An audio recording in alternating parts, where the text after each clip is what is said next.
This farm's been in my family for 75 years, making me a 6th generation farmer. Quinoa is something that's been relatively new to us since 2012.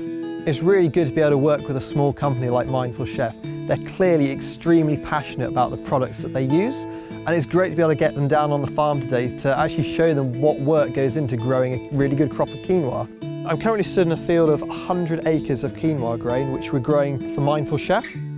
We started off by experimenting with lots of different varieties of quinoa grain that we can grow out here in the UK, but it was really difficult to find the one that suited us, suited our climate, and we've now found some varieties that actually produce some really good quality grains out here. For us, it was a case of myself and my dad and my mum as well coming out with some small little trial plots where we sowed really tiny amounts of grain to test these different varieties. We had some successes and obviously some failures.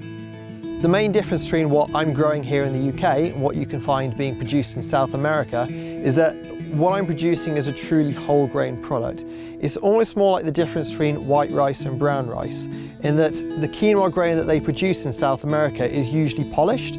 That means that they're taking that very, very thin outer fibrous part off the grain to help whiten it and make it look essentially purer. But I don't bother with any of that. I leave all that fibre on the outer part of the grain because quinoa is a healthy product. Why would I want to remove any of that nutritious fibre?